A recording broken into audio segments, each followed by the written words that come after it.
So the question has been asked in JEE. Given in the figure are two blocks A and B of weight 20 Newton and 100 Newton respectively. These are being pressed against a wall by a force F as shown. If the coefficient of friction between the blocks is 0.1 and between block B and the wall is 0.15, the frictional force applied by the wall on the block B is. So basically in the question we are given with two blocks. The first one is block A and the second one is block B.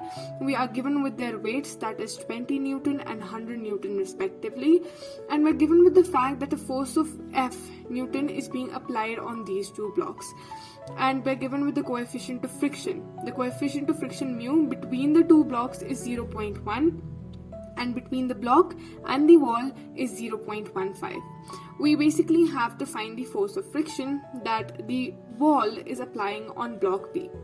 Now there are two ways to do this. The first way is to solve these individually.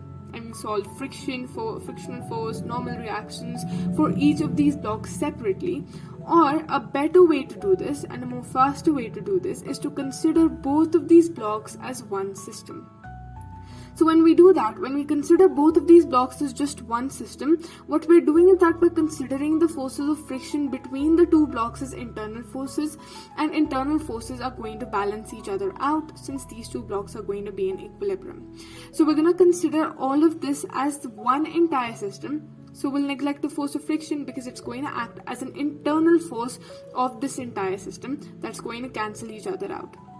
Now, we know that the total weight that is going to act downwards is going to be the sum of their individual weights. So here we had 20 and here we have 100. So the total weight acting downwards on this entire system of the two blocks is going to be 120 Newton. Apart from that, the force F is acting in this direction to keep it stationary on the wall, and a normal reaction is going to be applied by the wall, since normal reaction is a reaction that will always come into play whenever there is contact. So because of the contact between the block and the wall, normal reaction is going to act in the opposite direction. So force is going to be balanced out by normal reaction.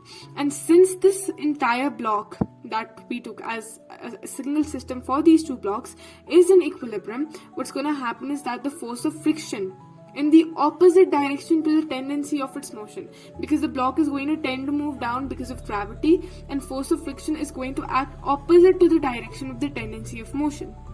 So the force of friction is going to be balanced out by mg. Why? Because this entire system is at equilibrium. So force of friction is going to be equal to mg, that is 120 Newton. So the force of friction between block B, because we took this entire system, it's the same thing, and the wall is going to be 120 Newtons.